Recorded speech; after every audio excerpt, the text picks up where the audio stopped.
Hello everyone, back tuning to the 4th Autumn 2019 Analogues update from GWV.com. So done 3 updates so far for the autumn.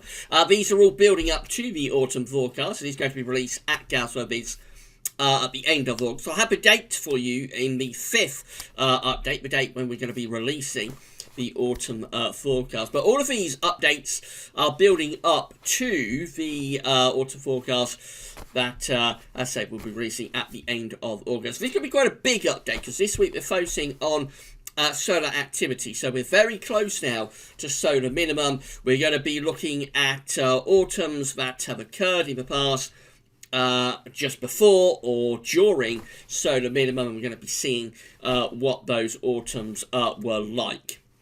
So quite an important update, this one, within the broad sort of autumn forecast that we're going to release at the end of August. So going to be a busy day at GWV today, just to say that we've got GWV Sunday Roundup coming up after lunch. We're also going to have an update looking at the ECMWF, Metro France and DWD long range box. That could be quite an interesting update with you this afternoon. We may try and slot a storm watch in as well, Dave. That's more likely going to be tomorrow because I'm just so busy with updates today. But yeah, a lot going on. So just keep checking back to the website. Big thank you to James Acrill, our analogues guru, for getting all of these analogues together for us. So big thank you for to James for doing that. Going to be quite a long video, so if you can't watch it all in one go, don't worry, the video will be kept at GWV indefinitely. It'll be placed on the autumn updates forecast page. There'll be a written summary going over everything that we discuss in the video, and I'll try to get that up for you around sort of 7-8 o'clock this evening. I think that's about everything I've got to tell you. So I'll talk about what's happening next week at the end of the video. So I think with that, we'll get on with the autumn update, 4th autumn 2019 update. Get yourself a cup of chair, get yourself a cup of tea, and we shall crack on. So this is the solar disc on our side of this today from solarham.net. We are spotless. There's no sunspots on the solar disc. And this, of course, telling us that we are very close to solar minimum now. I've had over a month's worth of completely spotless conditions on the sun. So we are really close to solar minimum. It's either going to happen this year or next year. You never know, though, when you have reached solar minimum until it's happened. So that's always a complicated factor. So for this update, we've got to look, first of all, at autumns just before solar minimum. And then the second batch of updates of analogues that we'll look at will be autumns that are occurring during or even just after solar minimum. So the first batch that we're going to be looking at is autumns prior to solar minimum, and the first autumn is 1866. This is how the autumn of 1866 looks, this autumn prior to the solar minimum of its solar cycle, 1 year prior, or within 1 year prior to its solar minimum. So it's quite an unsettled autumn, quite an Atlantic-driven autumn. You can envisage it's an unsettled season, probably quite mild if it's driving in from off the Atlantic. So a relatively mild but unsettled autumn to start us off. The next autumn is 1878, occurring just prior to solar minimum. This one has below average heights, low pressure as a trough within the 500 millibar fly, and the 500 millibar flow over the top of the country. And it's been a really long day today, I have to say, so I'm running on fumes at the moment. It has quite a strong blocking signal up to the north as well. And this would, of course, send the jet stream southwards, so we'll go on the cool side of the jet. The jet will do something a little bit like that. So quite a cold and unsettled autumn in 1878. Of course, this is prior to that very cold, severely cold winter of 1878-1879. Our next autumn prior to solar minimum is 1889. This one looking very anticyclonic, has above average heights over and to the north of the country, probably bringing in quite a lot of easterly winds. So it's an interesting autumn. Of course, easterly winds in September will be quite warm, but easterly winds by November are going to be quite cold. I imagine it's a fairly dryish autumn and probably getting progressively colder. The next autumn prior to solar minimum is 1901. This one again with a bit of a blocking signal, if anything. It does look as though these autumns tend to be quite blocked, with above average height sitting to the north of us and below average heights down to the south. Again, you would envisage that's quite a cool or even coldish autumn, probably bringing in a wind quite a lot from an easterly sort of direction. The next autumn is 1913, occurring prior to solar minimum. This one's a rather different autumn. It's very unsettled, wet autumn, and we're bringing in that westerly flow. So an unsettled and rather wet autumn, probably mild too, with the winds from the west or the southwest during the autumn of 1913, and then a very unsettled autumn for 1923. This autumn again occurring prior to solar minimum. It looks really, really wet with this deep trough of below average heights over top of the country, above average heights in the middle of the Atlantic. Jet stream's probably doing something a bit like that, so it may be a coolish autumn, but the main thing is that it just looks like it's a very, very unsettled autumn in 1923. 1933 takes us back to that sort of blocking signal. Again, this is the autumn prior to solar minimum. It's the autumn of 1933 with above average heights kind of like to the north of the country and below average heights to our south. You can envisage this is quite a dry autumn and feeding in easterly winds, so perhaps starting off relatively warm and then getting colder as the autumn progresses. Relatively dry autumn though. Then we've got the autumn of 1943 as our next autumn prior to solar minimum, and this one has below average heights again through the country and extending down western side of Europe, some above average heights in the middle of the Atlantic, so the flow of the jets going something a little bit like that. I think that's a relatively mild and unsettled autumn in the autumn of 1943. This is the autumn of 1953 next, and this has a strong anticyclonic signal. So this one really dry, quiet autumn with above average heights centred over and just to the east of the country. Low pressure is kind of like penned in around Greenland and Iceland. The flow and the jet goes something a bit like that. So a lot of dry and quiet weather, you would have thought, in the autumn of 1953. Very anticyclonic autumn. And that continues into the next autumn prior to solar minimum. This is the autumn of 1964. This one again with above average heights centred virtually over the top of the country. Below average heights around here and up here. So again, just a lot of dry, quiet, probably relatively mild weather with this autumn in 1964. I think we'd be sending the jet stream northwards through there. So it does look like a pretty dry and a pretty mild autumn as well. And then we're into the autumn of 1975. So again, this one occurring prior to solar minimum. Again, another very quiet autumn with a lot of high pressure. Of course, it's in the middle of those drought years of 75 and 76. So this one just bringing in those southeasterly winds, a lot of dry, quiet, mild weather. I think it does have quite a wet September in 1975, but otherwise it's a relatively dry, quiet sort of autumn. Then we've got 1986 again, occurring just prior to solar minimum. The autumn of 1986 has above average heights, this time over and to the south of the country. So you see with a lot of these autumns, high pressure does tend to be an important player, but it's just where that high pressure is sitting is varying from sort of year to year as we're going along. This time the high pressure is kind of like over to the south of the country, with above average heights tending to be to the north. Jet streams push north as well. This is a very quiet autumn again, a lot of dry weather for the autumn of 1986. Has a really cold September, usually cold September with a lot of early frost. The rest of the autumn is generally quite mild and rather quiet. The autumn of 1996 shows up next, again occurring prior to solar minimum. Autumn 1996 looks like this, quite unsettled. Below average heights tending to be to the east of the country. Above average heights pulled back into the middle of the Atlantic. Quite a strong northern blocking signal as well. So this one's a bit more unsettled and a bit colder.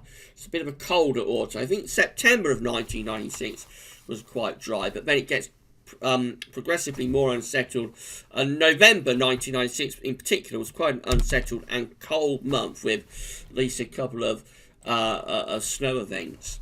And then finally, we've got the autumn of 2008 occurring just prior to solar minimum. So this one is a cold one as well. It has the above average heights pulled back into the middle of the Atlantic, out into the middle of the North Atlantic, and then it's got below average heights kind of like extending in to the east of us through here, and that leaves us pulling in quite cold sort of northerly winds. It's one of those autumns that again gets progressively colder. So September 2008, I think, is quite a coolish and unsettled month, and then it gets colder progressively through October and November. Of course, it has that famous snow event down across the south of England at the end of October 2008. It has a couple of quite potent cold snaps through November 08 as well. Putting all of that together, this is how all of these Septembers combined are looking when we are just prior to solar minimum.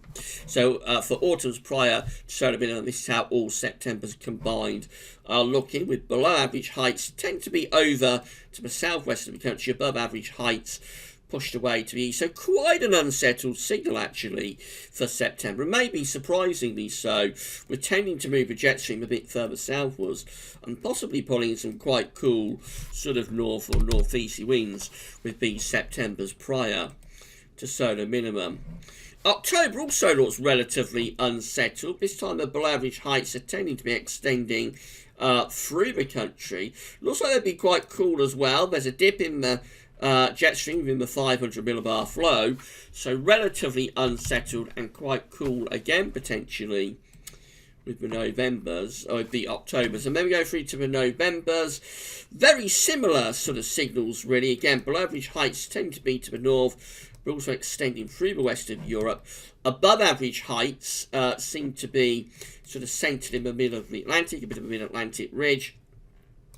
Jet stream still looks like it will be dipping southwards through the 500 millibar flow. So these autumns could be quite cool and quite unsettled overall, and that's perhaps a bit of a surprise, because it did appear as we was going along through the years, and a lot of those autumns appeared to have high pressure around, although the position of that high pressure was varying. But when we put it all together, actually these are rather more unsettled signal than we may have anticipated. That could be a lot to do with the more recent years as well, because I think one thing that was evident was that particularly 1996 and 2008 were rather more unsettled type autumns. And this is how the autumns themselves are looking when they are combined. It is quite an unsettled signal, quite a coolish signal as well, with below average heights through west of Europe, above average heights middle of the North Atlantic. There does seem to be a dip, the 500 millibar flow with jet stream, so quite cool and quite unsettled perhaps with those autumns. So that's how the autumns look prior to solar minimum. I'm going to pause the video there and get myself a drink of water. We'll meet back in around 2 seconds time, and we shall go through the autumns that are occurring during or just after solar minimum. We'll see how they compare to the autumns just prior to solar minimum.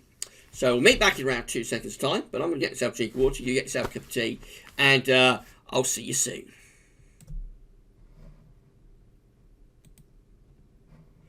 Okay, we're back, and we're ready to resume the fourth Autumn 2019 Analogues update from GWV.com. So we're looking at solar minimum autumns for this update. It's quite a big and quite an important update in terms of the autumn forecast. So before the break, we was looking at autumns that were occurring just prior to solar minimum, and now we're going to look at autumns that are occurring either during or just after solar minimum. So these are the true sort of solar minimum autumns of their solar cycles, if you like.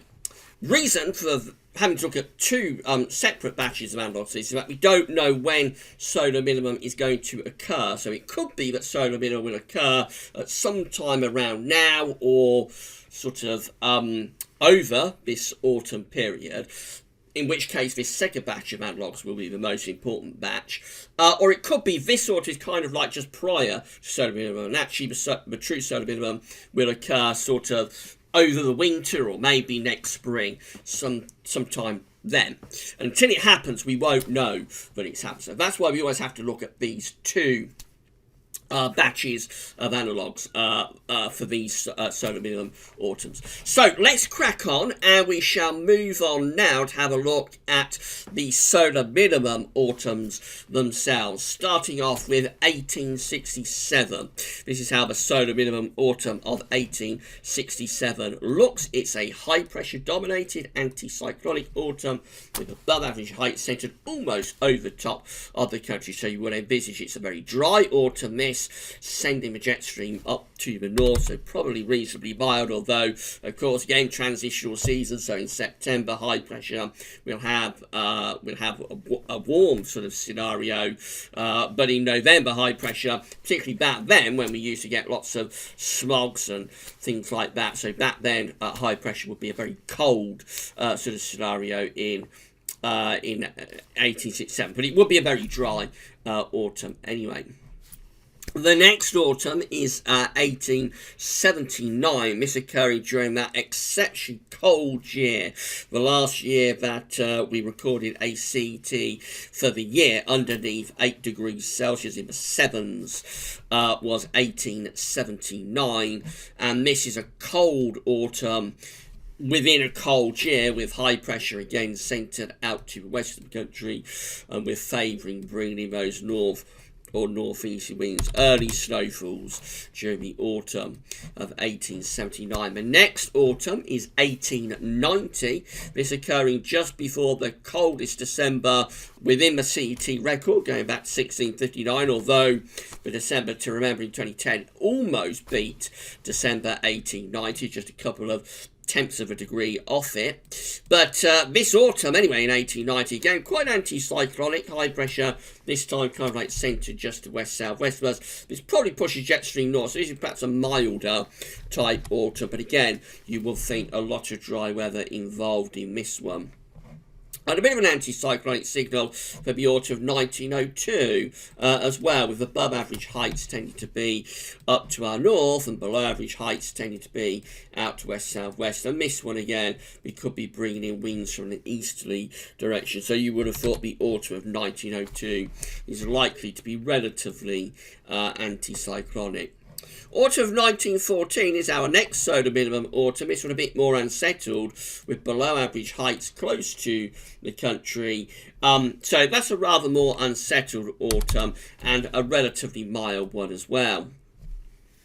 Then we go through to a really unsettled autumn in 1924. So this one with a big area of low pressure over to the west of the country. Jet stream is on a southerly track as well. So very, very unsettled autumn, very wet autumn in 1924. It would have been a mild autumn though. Reason being that we're bringing up the winds from a southwesterly direction. So there's no problem with temperatures, a mild but wet autumn in 1924.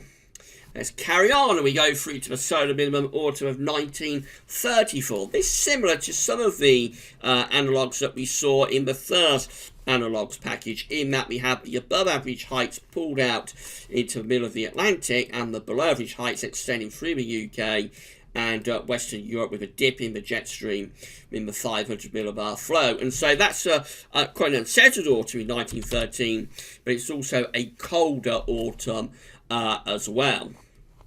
Then we've got the solar minimum autumn of 1944 showing up. This one is quite an unsettled autumn. I think it's a relatively mild autumn too, although the position of the below average heights would suggest there's a bit of a dip within the jet stream. But I think overall, that's a relatively mild but unsettled autumn in 1944. 1954 is our next solar minimum autumn. This one's very zonal. This one with below average heights up to the north and above average heights down to the southwest, and a strong zonal westerly flow. This precedes a cold winter, of course, the 54-55, but there's no sign of that at all in terms of the autumn. It's just a mild, wet, windy, zonal type autumn in 1954. Our next solar minimum autumn is 1965. This one, again, it's a colder and more unsettled autumn. So it has below average heights, kind of like to the southwest, has a blocking signal up to our north. Haven't seen many autumns within this package of analogues yet, but I've got a blocking signal, but this one does.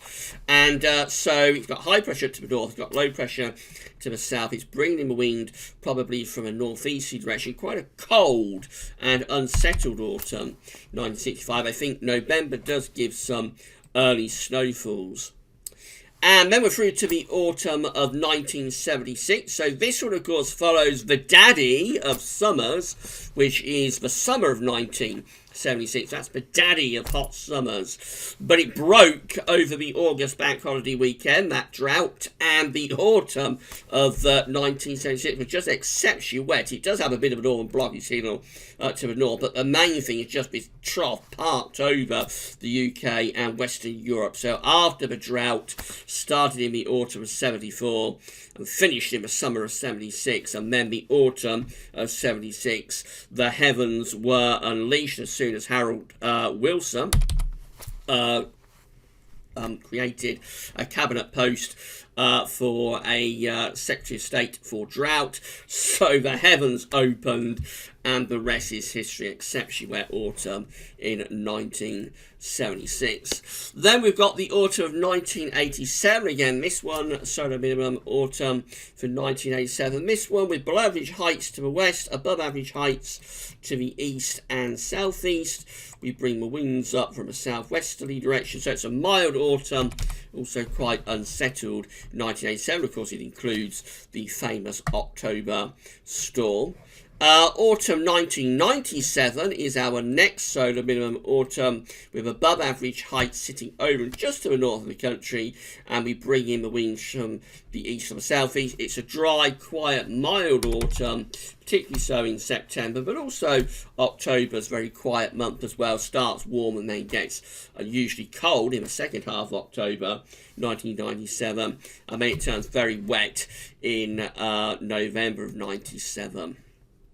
And then finally, we've got the solar minimum autumn of 2009. This one with above average heights, kind of like to the south of us. So high pressure to the south, below average heights up to the north. Jet streams pushed up there. So it's a very mild, dry and quiet autumn in 2009, or at least September and October is exceptionally dry October. And then the heavens were unleashed in November. Turns exceptionally wet, but also it's very mild in November 2009. So, putting all of that together, this is how the Septembers combined are looking when we're at solar minimum for September. It's an unsettled signal. We've got below average heights over to the west of the country. Jet stream going something like that. So overall, this is a wet and unsettled signal when we're at solar minimum for September. Complete flip for October. October favours above average heights over the UK, so we go to much drier and quieter conditions when we're looking at the all Octobers combined chart for solar minimum autumns. November looks like that, so we tend to get high pressure up towards Scandinavia in the Novembers, with low pressure, below average heights more to our south. That favours bringing in kind of like colder easterly winds, so maybe November could favour being a colder month actually. Out of the three, it does look as though November could be the one that's a little bit colder.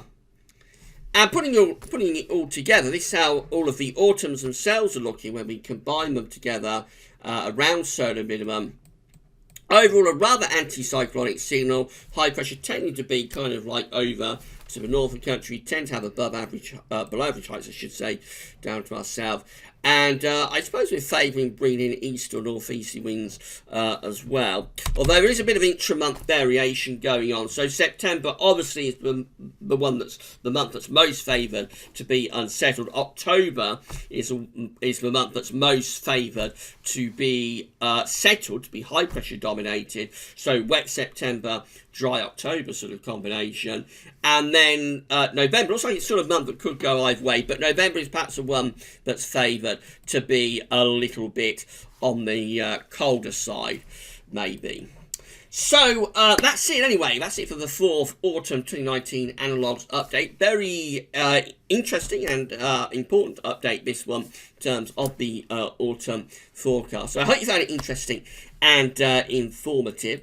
This video is going to be placed on the autumn updates and forecast page with a written summary going over everything that we discussed in the video. Later on today. I'll get that up for you sometime this evening, so you'll be able to watch the video on demand, have a read of that a little bit later too. GWV Study Roundup will be coming up just after lunch, and we're also going to have that update for the ECM, Meteo France and DWD seasonal models. That'll be later on this afternoon too. Now, next week, the autumn updates are taking a little bit of a break. So it's actually been a couple of weeks now until the 5th autumn 2019 Analogues update. It'll be 2 weeks today. Next week, the reason the autumn updates are taking a break is that we're going to have the NAO forecast for the winter of 2019-2020. So very, very big and very, very important update next Sunday. 30th of June, that's when we're going to be releasing the NAO forecast winter of 2019-2020. I'm sure you'll all be tuning into that one and seeing what we've got to say for the first time about the winter of 2019-2020. Okay, so this video will be placed on the autumn updates and forecast page with a written summary later on this evening. GWV Study Roundup still to come, and that update for the ECM, Meteo France and DWD long-range models. But at 27 minutes, that's all for now, and thanks for watching.